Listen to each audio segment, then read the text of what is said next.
Bienvenue dans les Chroniques de Pissefontaine, une petite vidéo faite par l'association Préservons Pissefontaine, association de défense du cadre de vie de ce charmant et ancien bourg de Pissefontaine sur la commune de Triel-sur-Seine dans les Yvelines, avec aujourd'hui une expérience personnelle du parcours qui fut le mien sur un recours contentieux contre un permis de construire. Vous allez voir que ce ne fut pas une sinécure, bien au contraire, ce fut une vraie boucherie.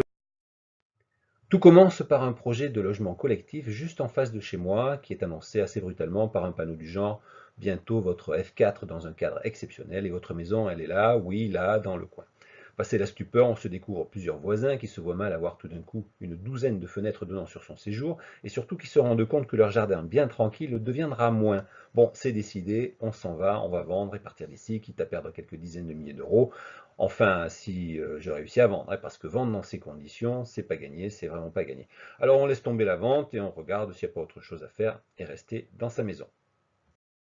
Dans un premier temps, on consulte la mairie qui nous répond de ne pas nous inquiéter. Si jamais vous dites que c'est moche et que vous vous énervez, eh bien on va vous faire culpabiliser. Vous serez traité de NIMBY pour Not in my backyard, pas dans mon jardin, d'égoïste sans âme qui ne pense qu'à son petit confort et au futur, et pas au futur et bienheureux occupant de cette magnifique résidence. Retour à la maison où je consulte mon assureur qui me fait passer sa checklist. Avez-vous une bonne couverture? Oui. Êtes-vous plusieurs voisins dans votre cas? Oui. Alors regroupez-vous et allez voir un avocat. Comme ça vous coûtera moins cher. Ah oui, l'avocat. Je consulte alors un avocat qui me confirme que ça va coûter de l'argent. Ah oui quand même, hein, il faut ajouter la TVA. Heureusement qu'on est plusieurs voisins, mais bon, on est motivé, alors on y va. D'abord, on commence par un recours dit gracieux, c'est-à-dire auprès du maire. Mais bon, peine perdue, la mairie est plutôt motivée pour avoir plus d'habitants, plus de contribuables, et donc il y a de fortes chances que votre recours gracieux soit rejeté, surtout à Triel, ville qui a le défaut d'être trop pavillonnaire et trop proche de Paris et qui subit une très forte pression immobilière. Ce fut mon cas, en une réponse lapidaire, je vous laisse lire, mais on peut résumer à circuler, il n'y a rien à voir. On se lance alors dans la procédure du recours dit contentieux auprès du tribunal administratif, et là c'est le choc de deux sociétés, de deux cultures, celle du bon sens, le nôtre, et celle de la loi et de la justice. Tout commence par éplucher le permis de construire et vérifier sa conformité au règlement. On trouve des grosses bévues, d'autres plus subtiles, bon on argumente, et on y va avec l'aide indispensable de l'avocat. Un vrai travail d'équipe, enfin ça ressemble plutôt à un travail solitaire en fin de journée après le boulot. Il faut quand même savoir quelques petites choses qui ont une grande importance face à la justice, car tout détail est épluché, découpé en fond et en forme, en pour et en contre. Et votre argumentation peut être vidée de sa substance en un rien de temps. Et il y a une parade très efficace qui a vu le jour récemment, le recours abusif. Je m'explique. La loi de l'urbanisme dite Élan, votée fin 2018, vise à délivrer, je cite, des autorisations d'urbanisme plus rapides et plus efficaces, ce qui se traduit dans le code de l'urbanisme par ce texte protégeant les gentils promoteurs immobiliers contre les méchants particuliers qui veulent causer, je cite, un préjudice aux bénéficiaires du permis. Donc dès le début, on vous réduit au silence, si jamais vous voulez taper un peu trop fort. C'est vraiment abusé, c'est le cas de dire, le recours abusif. Passé cet écueil, on imagine qu'on pourra défendre notre argumentation, le pour, le contre, et le juge va décider que oui ou non, c'est une bonne argumentation et que ce sera rejeté ou accepté. Eh bien non, le tribunal ne prend pas de risque de faire une erreur d'appréciation et fait appel à un expert. Et malheureusement pour nous, c'est fou comme il parle le même langage que les promoteurs. Il a beau être un expert auprès du tribunal administratif de Versailles, il donne l'air d'être partisan. Faut dire que n'importe qui peut se déclarer comme expert auprès du tribunal. Et voici un extrait de la longue liste d'experts auprès du tribunal administratif de Versailles. Tiens donc, c'est bien notre élu en charge de l'urbanisme qu'on voit là, et encore là, il est décidément en tous les bons coups celui-là. Effectivement, ça ne loupe pas, l'expert parle comme le promoteur, voyons cela dans un premier cas.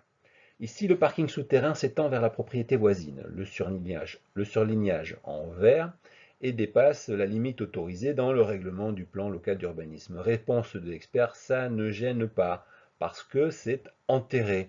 Eh bien non, c'est pas enterré, parce que c'est au-dessus du terrain naturel, et le règlement, il considère le terrain naturel, pas la couche de terre qui cache le béton que tu ajoutes. Mais ça, c'est trop technique pour toi, c'est énervant. Bon, on lance une deuxième attaque. Toujours le même parking souterrain, mais sur une autre règle qui veut qu'on limite l'espace constructible au sol pour permettre une bonne absorption des eaux de pluie, et cette construction souterraine fait dépasser ce maximum constructible. Même réponse, oui, mais ça ne se voit pas. Même négation du problème, sauf que là, c'est vraiment méconnaître l'esprit de ce règlement, la raison à l'origine de cette règle. Pas très expert le type. Un deuxième cas maintenant, celui de la sécurité des personnes.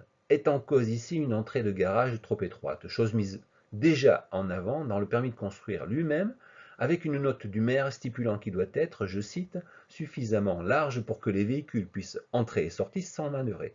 On apporte la preuve que ce n'est pas le cas, et avec une démonstration imparable, avec cette manœuvre de petite citadine qui démontre l'inadaptation du portail du garage, réponse de l'expert, c'est pas démontré. Mais qu'est-ce qu'il lui faut comme démonstration? Attendre que la construction soit finie et qu'on refasse le test? C'est désolant. Faisons un petit point ici. Ces deux exemples sont caractéristiques parce que différents sur le fond. Le premier est quantitatif, c'est-à-dire qu'on peut le dénombrer, donner une distance, une surface limite. Le second est qualitatif, car on ne peut pas le démontrer. Il s'agit de la sécurité de personne. Et ça a une importance sur ce que je vais aborder maintenant. Parce que nous avons ainsi aussi questionné les personnes en charge de l'élaboration du futur plan local de l'urbanisme intercommunal à l'échelle de Triel actuellement, dont le règlement régit ces critères, ses limites de construction. Et qu'est-ce qu'on nous dit? On veut le simplifier, mettre plus de qualitatif, moins de quantitatif. Ce qui veut dire pour nous, plutôt contre nous, pour faciliter le travail des promoteurs, des instructeurs du permis de construire et des experts auprès des tribunaux, mais pas le nôtre, parce qu'il sera toujours plus facile de démonter un argument basé sur du qualitatif que sur du quantitatif. Au final, le tribunal suit aveuglément toutes les conclusions de l'expert. Notre recours ne passera pas, nous avons été condamnés. Appel auprès du Conseil d'État, toujours parce qu'on est très motivé, et confirmation de la condamnation.